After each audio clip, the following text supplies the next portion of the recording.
Hey everybody, welcome back to another edition of What's for Dinner. It's about 5 o'clock on this Monday afternoon. Hope you're all doing well. I hope those of you down in Florida are battening down the hatches and getting ready for another round of hurricane, tropical storm nonsense. We're praying for you guys and hope you're all, hopefully it doesn't turn out to be anything hugely significant. So we're thinking of you. We love you guys. And anyway, just remember, nothing you hear tonight should be considered medical advice. This is for educational, informational, entertainment purposes only. If you guys have any serious questions about medical stuff, make sure you reach out to your highly trained and knowledgeable provider, whoever that may be. And then where can they go to find some providers like that, Teresa? If you really want to find a knowledgeable provider in hormones, go to worldlinkmedical.com and look for a provider. And if you want nutrition help, go to lowcarbusa.com or lowcarbusa.org or SMHP, which is the Symposium for Metabolic Health Practitioners, SMHP. Yeah. And I think it's .com on that one. Might be .org. Sorry, guys. Just go around for it. Definitely. So let's go and actually, this is the second person that came in today and said, I'm on the GYN that's been making the rounds, Marie Claire Haver, and she has a book out making the rounds about hormones and shouting loud. I'm on her website. So you just have no idea where your name's going to get dropped. Yeah, we found our name. It's of course on Low Carb USA, SMHP. We found it on Diet Doctor at one time. Someone told me it was on a carnivore app. Yeah, there's been a bunch of websites that we've just magically popped up on. Yeah. So anyway, let's go over what we've got going on here for dinner. So for me tonight, I'm having burgers. So these are the lean burgers that Teresa doesn't really care for. She likes a fattier content, like the 70-30, 70% protein, 30% fat. These are probably more like 80 or 90% protein. So they're very lean. So what I do is I coat them with the avocado oil you see back there, baste them in that basically, along with some Jane's Crazy mixed up seasoning, which is right there in the middle. And then I just cook them in the grill on this pan. And so for those of you who are into the nutrition stuff on the things you're eating, as far as the macros and micros and all that kind of stuff, this is not only loaded with protein. Whoa, had a little explosion over here in the kitchen. Sorry guys. If you guys are interested, obviously there's a lot of protein, but there's also a lot of omega-3 fatty acids in these burgers because they're very lean and they were grass-fed. And then Teresa, you got chaffles going on over here? So because I don't like that beef, so I'm going to have chaffles. And I just did 2 cups of shredded mozzarella, 4 eggs, and a half a cup of almond flour. Mixed it together and then put it in the waffle maker. And it just, from start to finish, probably takes 6 minutes. Oh, nice. Bob just popped on here. He says, I tried the crustless pizza today with pepperoni and Italian sausage from Harder House. So good. Yum. Wow, good for you, Bob. That's awesome. I have to try sausage. Yeah, I didn't think of trying sausage. We've started buying a lot more things and experimenting with things from Harder House. The next thing we're going to do is, because these burgers are so lean, we're actually just going to buy some renderings from them. So basically just like the fat that's ground up. And we're actually going to just buy the rendering, bring it home, and we're going to mix it in with these burgers and see if we can get it close to the 70-30 content. That way, Teresa can stomach it as well. So, and then we also did some chicken wings. So, hon, you put the avocado oil on these. Yep, and then salt or Jane's Crazy seasoning, and on one side I use a little ranch mix. Okay. So yum. I crisp them up. Yeah, you crisp them up good in the air fryer. We love them in the air fryer, guys. They become so crunchy. Yeah. And this over here is something a little bit new. So, if you guys remember, those of you who were watching last week, we had Pam and Doug. Pam Devine and Doug Reynolds from Low Carb USA. We love them. They were over our house and they stayed here a couple days. On the way, so the reason they were here is they drove up to Minnesota, from where they live, and they did a conference there. And then while they were up there, Doug went out and did a little bit of hunting, and he did some pheasant hunting, and he brought back some, basically some pheasant liver along with some other stuff. And so they cooked them a certain way for us, and they were really good. I enjoyed them. So this here is not pheasant. I got this also from Harder House, but this is chicken liver. And I know a lot of you guys, organ meats are not popular like they used to be. I didn't eat a lot of organ meats growing up. I did eat some beef liver occasionally. And so if any of you had beef liver before, that's a very potent and strong flavor with that and smell. And so if you haven't grown up with that, I would suggest you probably don't start with beef liver. But chicken liver is a little bit better. So what we did is we took a whole liver, and they sell them in these little cups at Harder House. And it's very inexpensive, but we cut them up into small pieces, as you can see, and then Teresa just browns them, and they're browned in butter, and then you put in some Jane's Garlic. Crazy Oh, I didn't. Garlic and onion. Okay, so garlic and onion and just browned them up. Yeah. So those pheasant livers we had were delicious. And here's the deal with these too, is you can see how little is in here. They make you incredibly full because they're so nutrient dense. So talking about nutrient density and specifically chicken liver, 100 grams, which is nothing, 100 grams of chicken liver actually has about 25 grams of protein. So it's packed with protein. It's got a lot of omega-6 fatty acids. So unlike the burgers that I made over there and mentioned earlier, they have omega-6 fatty acids, not omega-3s. So not quite as good of a fatty acid, but nonetheless, it's an essential fatty acid. So that means you have to eat it or take it in exogenously in order to get it. But regarding the nutrients, besides the protein, it's also loaded with vitamins and minerals. And where this really shines is the B vitamin. So it's got B1, it's got B2, it's got B3, B5, B6, and it's absolutely packed with folate and vitamin B12. So there's a lot of you folks who eat, you don't eat it, you take supplements that have B12 and folate in them. And this absolutely destroys those with the quantity of B vitamins that's in it. Something else it's got a lot of is vitamin A. So you do have to be careful with eating a lot of the organ meats because they are actually so nutrient dense that you can actually get vitamin toxicity from that. So don't be eating this stuff every single night if you do decide to eat it. And then another area where this actually shines, and this is impressive for meat. So when you tell people you're on a carnivore diet, a lot of people are like, well, what about this? What about fiber? What about probiotics? It really, guys, we'll talk about those more later, but what I'm trying to get at here is this is loaded with vitamin C. So you don't hear a whole lot of people talking about meat being loaded with vitamin C. This is loaded with vitamin C. So if you guys eat this, you don't have to worry about getting scurvy, in case you were all worried about getting that. But the problem is high carb diets interfere with vitamin C absorption. So without just taking out carbohydrates, you're going to do better.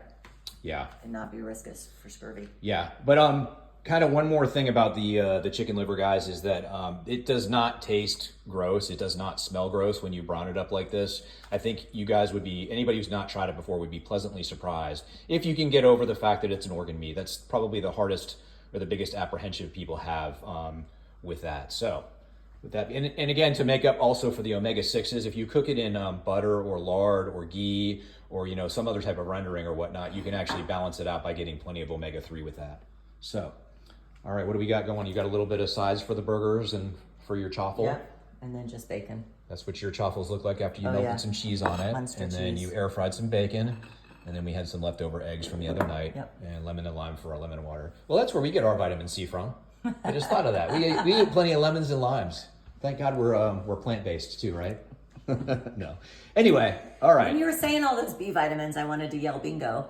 Because you kept saying all the B's in the row. But B1, I just was watching a video by Dr. Eric Berg, who we met over the summer too. And B1 helps your mind slow down for sleep. So, which is crazy because the B vitamins are actually help with the creation of energy. Well, B12 for sure. Right, but I mean more than just B12, but those are what people typically associate the B vitamins with. Right. So, and this one actually kind of calms you down. That's what he said. So we'll see. Amazing. If you sleep better tonight. Oh, yeah, that's sometimes actually. you have troubles. I do have trouble with sleeping sometimes. In fact, so much that I've done so much research on it, I've got to share it with people. Not only my story, but also all the stuff that I've learned. Well, and we're kind of desperate sometimes. So when I heard him, I was like trying to go online to just order B1, but I haven't yet. Yeah. For those of you guys who don't know, I've struggled with sleep for about 20 years before I finally figured it out. And I have sleep apnea, severe sleep apnea from a traumatic brain injury from the military. But you have central sleep apnea, not obstructive. So for those of you, the difference between the two, the obstructive is where it's actually a mechanical process where your throat is closing, just to keep it super simple and unscientific. Whereas the central, my brain, it causes me to stop sleeping. So that would happen. Oh gosh, my sleep studies, I think it happened 125 to 150 times a night. So it was just terrible. Just not restful. Terrible. Yeah. All right, but that's not what we're focusing on tonight. We'll do that another night. Yeah. So did you want to talk about a couple of case studies? Yeah, today, this is what I deal with all day. Not like, oh, woe is me, but these stories. So the first guy that came in today, I think he was 54, a diabetic. His A1C is 11. And so he's already figured it out kind of before he came to see me. But we're going to get him on testosterone and just keep him going with lowering his A1C. 11, a hemoglobin A1C of 11 is an average daily blood sugar of 314, because I looked it up with him. Yikes. That is just damaging your blood vessels every second of all day long. So it is just not good. But the Diabetics Association and the Endocrinology Association want your A1C at 7 to 8, and they call you controlled. Still, a blood sugar of 7 has your blood sugar at 172. That is not controlled. You are still doing damage, but they claim that diabetes is a chronic and progressive disease. If you treat it like they want you to treat it, it is a chronic and progressive disease. If you treat it according to their guidelines, you're going to have amputations, you're going to go blind, you're going to have kidney failure, so dialysis, heart disease, and stroke. Ulcers. All diabetic ulcers. Mm-hmm. But no one will blink twice, because that's what they expect from a chronic and progressive disease. When the advice that they give you, you don't stand a chance. They're treating the symptoms is all they're doing, Well, right? I was just talking to someone today, another woman who came in for hormones, and her A1C is 5.9, and she's, I think, 56 or 59. But I said to her, good thing you're here, because with an A1C of 5.9, they're not going to care if you even go up to 7, because that's still normal. But what they do typically at the endocrinology office is send you to a diabetic educator, in most, not all, because the boys' friend's mom is one that does low carb. But they'll put you on 300 grams of carbs, which is what got you to have diabetes. Mm-hmm. Yeah. So frustrating. And then another guy I saw today, I cannot remember how old he was, but he had been on testosterone for 2 years with no improvements. So he had been going to a doctor in Branson who put him on an injection every 4 weeks. Okay, right now I'm experimenting with injectable testosterone, and I give myself a shot twice a week. So, and that's how I do the men or women that want injectable, because you get a much smoother release and you're not jonesing. So if you're giving yourself a shot at day 1, and on day 30 of that month, you are going to be miserable. You are going to just be dying and waiting for the next shot. Yeah. So then he moved him to every 2 weeks, which wasn't better, but not as good. Moved him to 1 week, still not great. Then he came back up here to Springfield and saw his primary, who gave him Androgel, which is the alcohol-based gel that you put on your arm. And so that's just worthless. So there's been lots of studies showing testosterone replacement in men does not create a significant outcome in whatever they're measuring. And that's because Androgel picks up your total testosterone by about 200, maybe 300 points if you time it test it on the right time.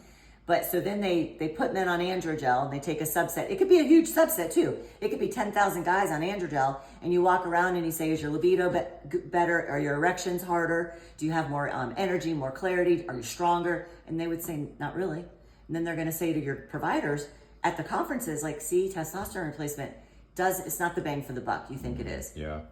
Well, right, because if you only pull your total testosterone up by 200, you're not going to feel it. So he went out to his car. Well, he was early for me, so he went back out to his car, called his physician's office, and wrote on his hand his total testosterone. It was 104. And they told him that was fine, and they aren't going to increase and do anything. I'd hate for them to see what mine is. But this just shows you guys how nuanced this is. Like, you've got to find somebody who knows what they're doing, because the nuances are just unreal. And I've learned a ton of stuff just on my own with regards to this. But with guys, like, I put testosterone, I apply a cream twice a day. And if I miss an application during the day, or gosh, if my testosterone, if I'm trying to make my tube of cream last longer because I don't want it to ever run out, like as it gets past about 90 days old, it starts losing its efficacy, and I can feel it. Oh my gosh, it took me a while to figure it out, but I would start getting grumpy again like I used to. For those of you who don't know me, I tend to be more on the grumpy side. But anyway, this makes me less grumpy. And so the grumpiness kind of start coming back, and I'm just like, what's going on? Yeah. And it's because the testosterone is losing its efficacy. It's just so old. But then his primary doctor was scared because he has a family history of heart attacks. So he was afraid to put him on testosterone. And I'm like, tell me you don't know testosterone without telling me you don't know testosterone. I mean, and then the other big thing, am I over time? Well, we're at almost 15 minutes now. So yeah, we're well over Okay, time. let's just stop. Finish up what you were going to say. I was just going to say, the other thing is when guys come in from other providers and they've had their estrogen blocked with Arimidex. That is terrible. Without estrogen that you guys normally convert from testosterone, you're going to get osteoporosis, heart disease, Alzheimer's, and dementia, and you're not protecting your prostate. That is bad science. There's not one study that shows that's the right thing to do, but they always come in with DIM and aromatase inhibitor. Yeah, that's the old Jim Bro stuff. Guys on steroids taking the. Anyway, all right. Well, do you feel like you're done with all that? Yes. Okay, good. All right, guys. Well, we're getting kind of heavy on the time here, so Sorry. no, it's all good. A lot of good information. Share with us what you guys are having for dinner, and then if you have any questions, shoot them our way. And as always, we love you guys So much. and we're here for you. So God bless you, and we'll see you next time. Bye. Bye.